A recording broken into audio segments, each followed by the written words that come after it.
So I wanted to start by asking you your opinion on some questions that have gone through my mind recently. And there's one that's very specific, I think I'll start with, which is that, I think for a lot of my life, and certainly when I was younger, I really bought the doctrine that there was an unbridgeable gap between the scientific way of looking at the world and the Christian way of looking at the world, let's say.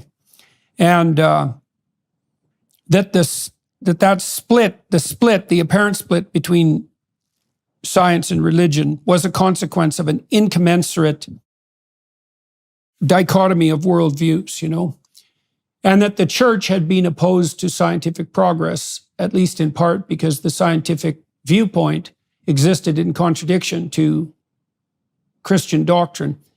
But then, especially in recent years, in the last 10 years, I've started to understand that that was something like a French Enlightenment / rationalist propaganda campaign, and that there's the relationship between science and Christianity is much closer than I had imagined. I cottoned on to this a little bit by reading Jung, but that just as the universities developed out of the monastic tradition, the notion that the natural world was intelligible to the inquiring logos, that it had an intrinsic logic, that studying it would be beneficial to man, first of all, that it would be comprehensible and beneficial, and that was actually a kind of moral obligation, that all struck me as like axiomatic statements of faith that were predicated on the Christian tradition,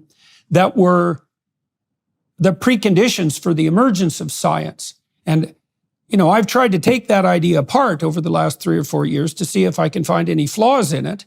But I think the evidence that the universities emerged out of the monastic tradition instead of emerging contrary to that, that's absolutely incontrovertible on every grounds you could possibly imagine. And the notion that you need to believe in the intelligibility of the world, the capability of the human logos, and the beneficial consequence of acquiring knowledge. You have to believe in all that to even get the scientific enterprise going. I also think that's incontrovertible, and that those are axioms of faith. And so I don't know if those views are in accordance with your views or what you think about that. So I'd like to hear what you think about that. This is extremely interesting to me because I never saw the tension between Christianity and science, because very early on as a teenager, I was introduced to the writings of a scientist who was a Christian, who drew my attention to something Alfred North Whitehead wrote.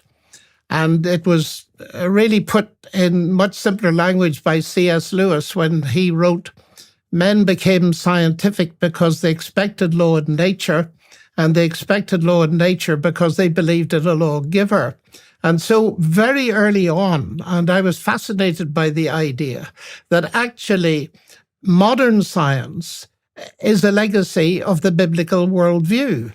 And therefore, it's no accident that the pioneers, Galileo, Kepler, Newton, Maxwell, and so on, were believers in God. And as you pointed out, it underpins the tradition that lies behind the great universities of the world, that the doctrine of creation was actually the belief, the underlying presupposition that allowed people to do science. So I've come over my life to the conclusion that science and the biblical worldview sit very comfortably together, but it's science and atheism that do not sit comfortably together, which I know is quite a controversial statement, but at least it gets discussion going.